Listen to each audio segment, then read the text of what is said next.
โอ้โอ้ทุกคนประเทศไทยนี่คือความอุดมสมบูรณ์ทุกคนโอ้โหนี่ทางไปเลี้ยงควายทุกคนไปเบิ่งฝูงวัวฝูงควายเพิ่นเลยโอ้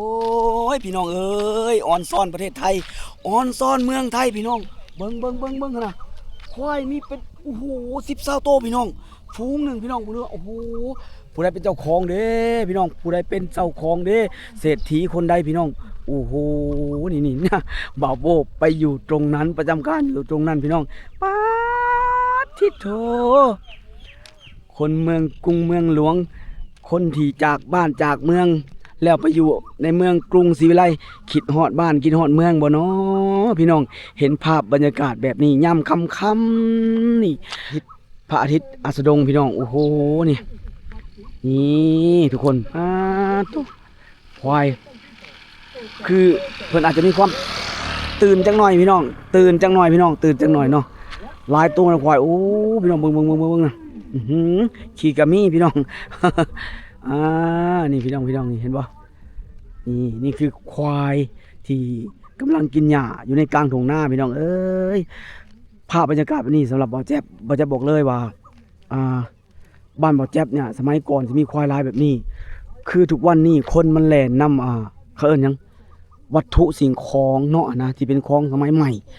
เฮ็ดให้คนบ้านบ่าวแจ๊บเนี่ยอาจจะหลงลืมไปเนาะขายหมดงูควายเหลือคนละตัว2ตัวพี่น้องเหลืองัวหลายๆเนี่ยเดี๋ยวนี้ควายนี่หายากบ้านบ่าวแจ๊บแต่ว่าประเทศไทยนั่นด้วยความที่เพิ่น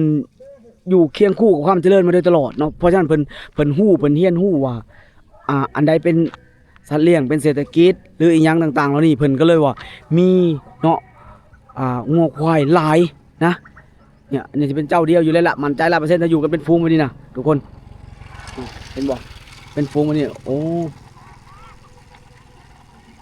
นี่เจ้าของเพิ่นเจ้าขอ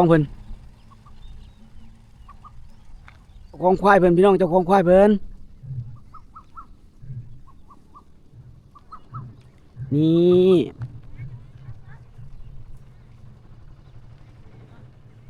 เจ้าของควายโอ้โหเศรษฐีเมืองโคราชพี่น้องเศรษฐีเมืองโคราช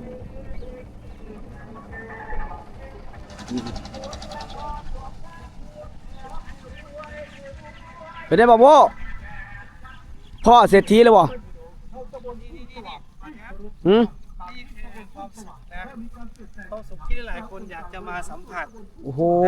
นี่แหละคือความสุขนี่คืออะไรหมอเจ้ารู้ไหมควายเงินนะสิชาวบ้านนะมันเอาไปฝากตอนเช้าเอาเงินไปฝากธนาคารตอนเย็นไปถอนออกมาถอนออกมานี่เห็นไหมนี่เงินนะหมอเจ้าไม่อ้วนจังเลยนะอ้วนจังเลยนะนี่เขานี่เจ้าของนี่โอ้สวัสดีนะครับเด้อสวัสดีเด้อปลาตัวลายครับแต่แม่บอกขายได้แล้วขนาดขายได้แล้วยังเป็นฟูงอยู่โอ้ยคืออ้วนแต่แม่คือมันมีหญ้าว่าแต่มันกินคือโอ้หน้าอ้วนกว่านี้อีกบอจะเบิ่งแล้วบอจะถนนควายเดินนี่ประเทศไทยเฮ็ดถนนให้ควายย่างพี่น้องเบิ่งแต่ควายย่างเนี่ยอ๋อบอกคล้ายๆกับควายอยู่แม่ผมโอ้โหพอคล้ายแม่อำเภอยังก่อนนี่นะอำเภอประทายโอ้อำเภอประทายพี่น้องโอ้นี่แม่เป็นคนประทายพี่น้องนี่เศรษฐีเมืองประทายนะเนี่ยวันนี้เจ้าไปไหนอ่ะนี่อุ้ยเพิ่นทักทายกันนี่คือความเป็นคนต่างจังหวัดพี่น้องมิตรไมตรีระหว่างกันพี่น้องโอ้นี่น่าฮักน่าแพงพี่น้องเห็นกันก็ทักทายกันพี่น้องว้าโตพี่น้องเฮ้ยบ่าวโบเดินตามดุยอยากมีนะเด้บ่าวโบอยากมีแบบเพิ่นบ่ควายหลายตัวแบบนี้หั่น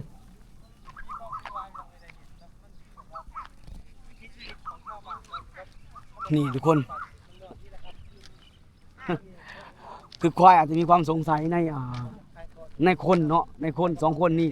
พากันเฮ็ดหยังพากันถือหยังประมาณว่านี่ทุกคนเบิ่งเอาแต่พี่น้องเอ้ยก็สะอ้อนเพิ่นได้นอนนะเบิ่งเนี่ย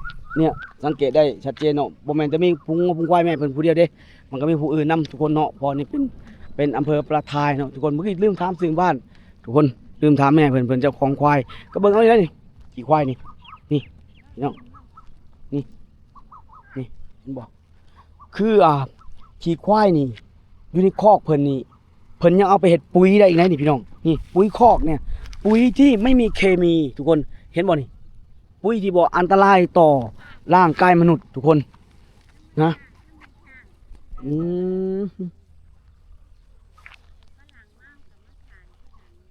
อ๋อ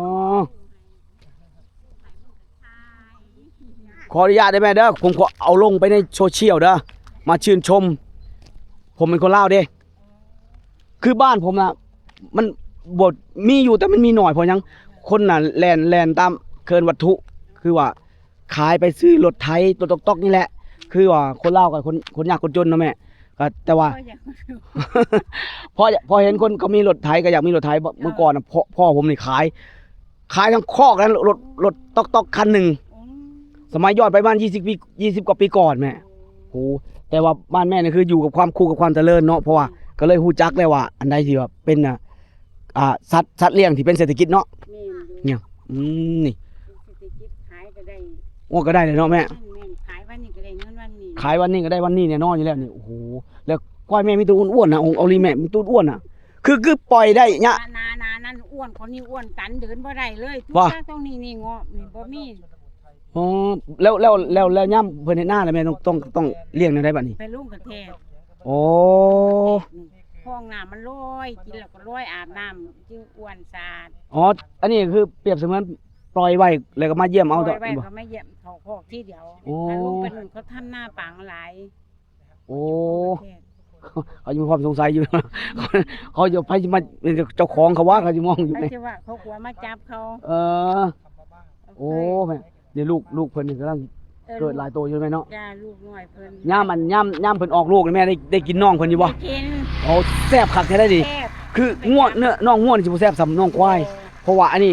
ไอ้ลูก เนี่ย ลูก มัน ลูกใหญ่ก่อนบ้านผมเอิ้นลูกหยังลูกกระสา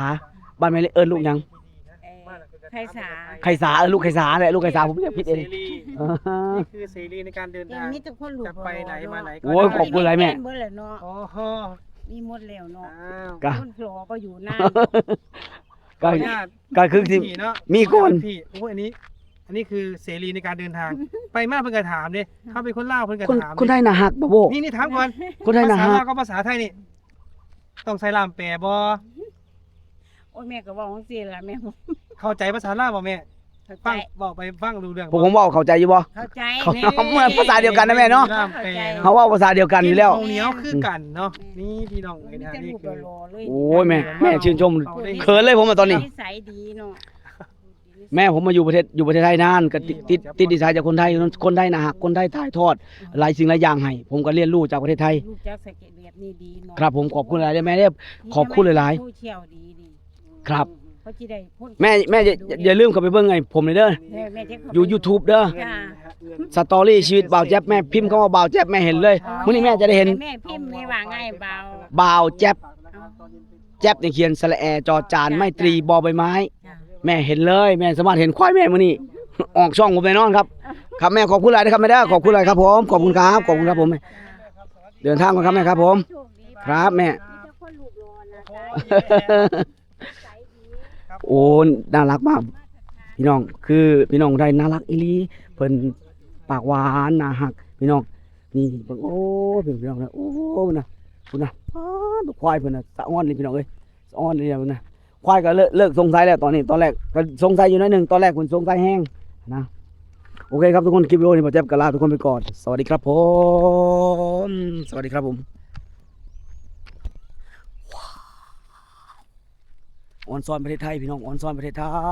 ยนี่